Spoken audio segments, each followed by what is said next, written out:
Hello guys! Kumusta po kayo? I just got back from a birthday vacation guys and I feel so energized. So, tutuparin natin yung mga request ng mga clients and subscribers about sa mga content idea or vlogging na pwede kong gawin.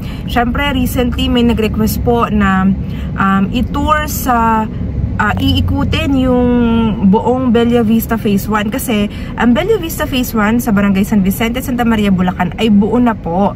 'Di ba? May mga nakalipat na may community na at dahil very in demand, meron tayong Bella Vista Phase 2 Annex at yun naman ay hindi pa natin makikita yung kabuuan kasi nga mag-start pa lang yung land development. So, super pre-selling siya.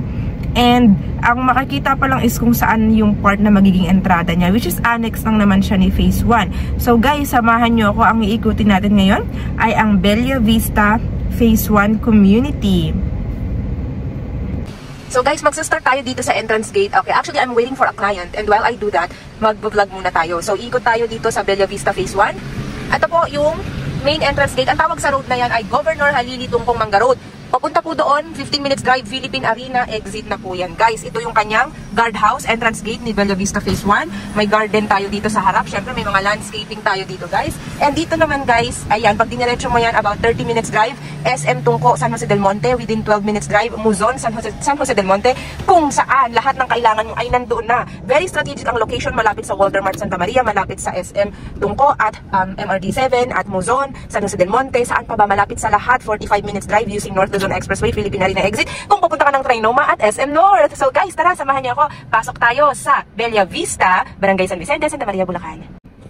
Napakaganda ng weather ngayon. Look at that bright sun and clouds at the sky, right guys? So ito, pagpasok mo pa lang sa guardhouse, ito na po ang magiging itsura ng entrada ng inyong subdivision. So ito, 'di ba, two-way yan, no? Mga papasok tapos palabas. Ganun siya. And dire-diretso lang kayo dyan, guys. So dito, nakikita nyo naman marami nang nakatayo sa Bella Vista Phase 1 kasi nga sold out na to eh. So kung gusto nyo magpa-line up sa akin, kung Phase 1 ang target, walang problema, okay? Sasagutin natin later on ang mga frequently asked questions for Bella Vista, alright? So guys, stay tuned. Ito kasi ay main subdivision road, kaya syempre malawak siya, 12 meter wide road. Yung ibang roads natin dito 10 meter wide, yung iba ay 8 meter wide pag inner subdivision, 'di ba? Inner roads. At malaki pa rin 'yun, walang problema. Alam niyo kung bakit guys, sa ibang subdivision ang minimum nila or ang standard nila 6.5. Tayo 8 meter wide. So, talaga namang maganda pa rin, 'di ba? So, ayan guys, yung mga bahay dito na nakatayo. Kung kayo ay subscriber ko, alam niyo naman na dito, kabisado niyo na 'yan. Ang Bella Vista may dalawang model unit, puro single attached. Ito ay yung Bettina, yan si Bettina yan. Tsaka yung Beatrice model, you know. Ayan, si Beatrice model. So, dito guys, maraming ongoing construction. Ano tayo? Let's go to the right side here. Yan, kasi ano nga tayo, diba? Yan. So, pakita ko sa inyo si Beatrice naman. So, ganyan siya pag ginagawa, oh. Yan yung ongoing. Tapos, ito naman yung finished product. Beatrice model. Yan, si Beatrice. Diba guys? So, itong side na to, kapag pag may mga client ako, diba, pinapapili ko, ano bang gusto nyo? Along perimeter fence or yung mga ganito? Pag ito, nasa, ano ka, diba, inner block, yan, diba? Pag ito naman, yung tinatawag nating along perimeter fence, yung ano na yan, fence yan, diba? Yan yung perimeter fence ng subdivision. Syempre, for security, malawak na perimeter fence from phase 1 to phase 2, meron yan, syempre. So, kapag ang bahay mo, katulad nito, at least may imagine mo na kapag along perimeter fence ka, mayroong, yung likod mo, kung nasaan ang iyong service area, ay mayroong perimeter fence, 'di ba? Ganun siya, guys. So on that part, medyo tipid ka na doon sa part ng harang mo doon or ng fence mo doon, 'di ba, guys? Ayan po, yung tinatawag nating perimeter fence. Sa kabila ng perimeter fence, anong meron? Di puno, nature or palayan or mga halaman, ganyan. This is 100% non-flooded area for your information, okay? So ikot-ikot pa rin tayo, guys. Ito naman yung ating, ganito yung mga sinasabi ko kapag ka-standard na inner road natin, no? 'Di ba? Ayan, napakaganda pa rin. Tandaan niyo na lahat dito ay may garahe, 'di ba? Oh, may garage lahat dito ng inyong mga kapitbahay. Ikaw at ang mga neighbors mo. Bawal dito syempre magdo-double parking, 'di ba? May garage na nga kayo lahat eh. So at least nakikita niyo na. Alam niyo guys kung bakit mabilis maubos ang phase 2? Dahil nakikita na nila yung itsura ng phase 1, which is ganito din naman yung itatayo sa phase 2. si Bettina at si Beatrice Model, ganyan na ganyan. Bakit ka mag-phase 2? Syempre, kung gusto mong makasave ng 300,000 kasi ang phase 1, ano na yan mas mataas na yan kumpara sa phase 2 kasi nga, guys, nauna yan Tsaka meron nga yung community, 'di ba? Syempre si phase 2 dahil pre-selling yan, magkakaroon pa ng mga price increase, 'di ba? So ngayon, habang mababa pa lang yung TCP niya, dapat i-avail nyo na siya, i-secure nyo na siya. Ganun po yun dapat. So ayan, kung nagtatanong kayo paano ba ginagawa yung mga bahay, ano ba yung magiging foundation, ganyan siya guys. So, 'di ba, this is conventional. 'Di ba? Hindi siya yung precast na ina-assemble. Conventional ang paggawa natin dito. Kaya maliban sa siya ay talaga namang matibay, 'di ba? Sobrang tibay, de kalidad, talaga naman guys, pag magkakaroon ka ng future expansion, yung sinasabi ko is horizontal expansion, baba yan, i-extend mo dito kasi nga malaki lote mo, 'di ba? Minimum lot of 80. So possible siya at hindi siya complicated masyado, 'di ba guys? So ganun po yung mga conventional way of constructing ng paggawa natin ng mga bahay dito, guys. So ayan, dito kasi yung mga ginagawa na yan, ibig sabihin, ito sa pagka natapos mo na yung 24 months full down payment mo, saka pa lang umpisahan yung pagtayo ng bahay. Give 3 months, give the developer 3 months to assign a contractor para sa unit mo. And then, ang pagtayo ng unit, minimum 6 months yan. 6 months to 8 months, di ba? Ganyan, tapos na yung bahay mo. So, dun tayo sa pre-selling phase 2 para, kung di naman nagmamadali, okay naman sa after 3 years turnover, di ba guys? Para kung may mga extra pa kayong money, pwede nyo pang bayaran.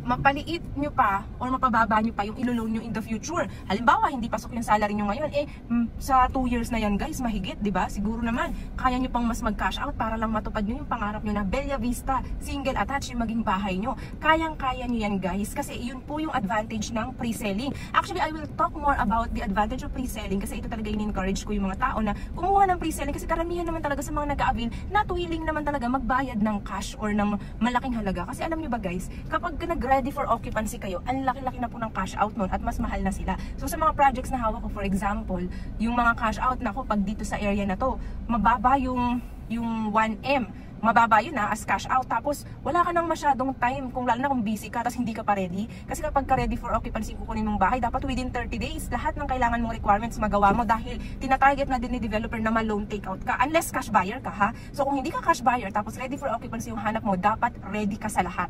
Kaya nga maraming advantage itong Bella Vista na phase 2 na mas pre-selling. Sa haba ba naman ng oras mo, imposibleng hindi mo maasikaso yung mga kailangan, di ba, sa haba ng panahon mo.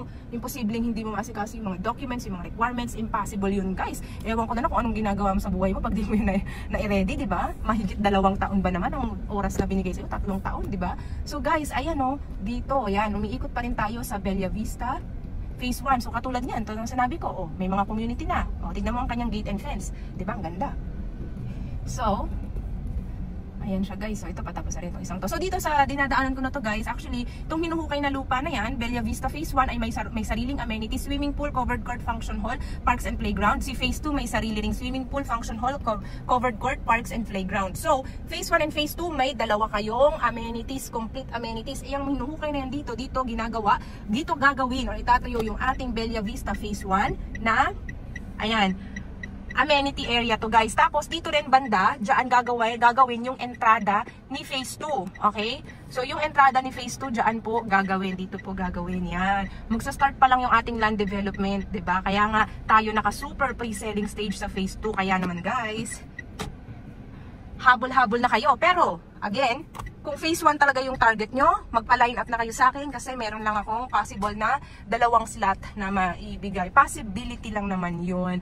Possible lang. Pero, kung talagang seryoso ka sa phase 1, dapat mabilis ka kasi po, ito ay hindi nagtatagal. Katulad nyo, wala namang slot ang phase 1, sold out. 'Di ba? Line up ka. Paunahan siya. First come, first serve para dito sa phase 1. Alright? So, yan. Ayan nakalipat na rin. May bahay na rin dyan. Ayan siya guys. So ito, sa tatanungin ko na, di ba, mga frequently asked questions dito sa phase 1 or dito sa Bella Vista rather. Kasi Bella Vista phase 1 man or phase 2 ay may mga pwesto doon na, for example, nakikita niyan, di ba, corner lot siya. So karamihan ng mga or kadalasan ng mga corner unit, yung kanyang katabing unit ay firewall to firewall. Yung iba sinasabi nila, ay bakit ganun, single attached naging duplex. Number 1 guys, technically speaking, that is not a duplex. Kasi sa mga projects or sa mga subdivision, pag sinabi mong duplex guys, isang firewall naghati yung dalawang bahay. Hindi po yan nag-iisang firewall. Ayan, no, zinuzoom ko na guys, pinapakita ko na sa inyo. Dalawa ang firewall niya, no, 1, 2. So firewall to firewall ang tawag dyan. Naging firewall to firewall siya, kaya parang akala natin nagmumukhang duplex. Pero yung firewall mo, you can do whatever you want on your own firewall. At yung katabi mong unit, sariling firewall niya, yung firewall niya, he can do whatever he wants sa sarili niyang firewall. Kasi nga, hindi po kayo nag-share sa isang firewall. Naging magkadikit lang yung firewall niyo. Pag sinabi, bakit kailangan ganun, hindi ba pwedeng i-move ng engineering yung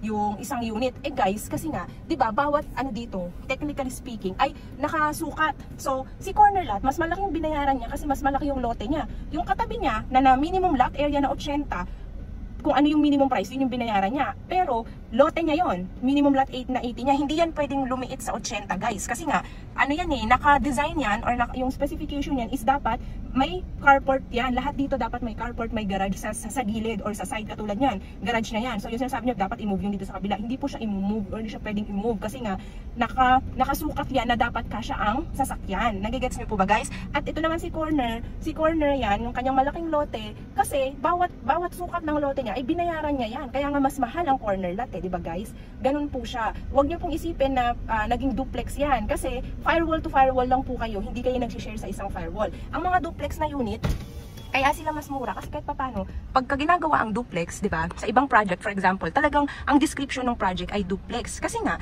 isang firewall, isang wall, dalawang unit, 'di ba? Nag-share doon sa isang wall na 'yon or firewall na 'yon. Dito naman sa Bella Vista, may mga slot lang na nagkataon na kadalasan sa corner unit na nagdikit, nag-firewall to firewall sila yung ibang corner unit. So napansin niyo dito sa sa mga inner. So yung mga inner na yan, ayan. As is na single attached to the firewall nila, yung kabilang side nila wala silang kadikit doon kasi yun yung carport no katabi. Dito naman kahit na iyan ay firewall to firewall, hindi naman nawala yung kanyang carport. Ayan yung carport niya ng isang side na to. Ito naman si corner, ayan yung carport niya at syempre mas malaki yung kanyang lote kasi nga corner yung kanyang napili. So di ba guys, ayun po yung gusto kong i-emphasize. So ikot-ikot pa rin tayo ng konti na lang kasi mahaba na pala to. So guys, andito na ako sa kabilang side, 'di ba? Dito pa rin tayo sa Bella Vista Phase 1. Ayan. So kitang-kita niyo na, oh. Ayan, oh, nandito ako sa side na parang ito na yung ng Phase 1, yung end part kasi ayan, 'di ba? Ayan, oh, perimeter. Yan yung tinatawag nating perimeter. So dito talaga namang may mga ibang cut ng lote dito or ng lupa na talagang sobrang laki, 'di ba? Na nakuha ng mga homeowners, 'di ba? So ayan, oh, 'di ba? Napakaganda po ng Bella Vista community natin. Nakikita niyo na sa Phase 1, kaya naman matik na ang Phase 2. Talaga namang maganda rin ang kalalabasan. Kasi kaya nga mabilis na bibenta ang Phase 2 kasi nakikita na nila sa Phase 1. So, ito yung mga roads natin, 'di ba? Lahat ng natin sa roads. Ayan, may mga ganyan, may mga ganyan tayo, 'di ba? Yan. Lahat ng roads natin at may mga maaayos na drainage tayo dito lahat. Kasi nga iwas baha. At ang area na 'to, luckily, 'di ba? Ay hindi naman talaga binabaha. Ayan guys, mayroon na naman dong isang may community. Tingnan mo, doon niya nilagay yung kanyang compressor ng kanyang split type aircon, di ba guys? So dito ay marami na talagang community sa Phase 1. So guys, ano pang hinihintay ninyo? 'Di ba? Just contact me directly for any questions or tripping, 'di ba? Humabol na kayo sa Bella Vista Phase 2 bago pa po magkaubusan.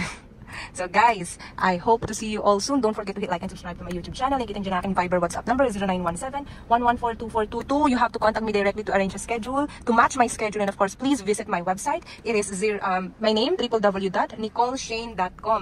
That's my website. So guys, thank you again for joining me today. Have a nice day, everyone.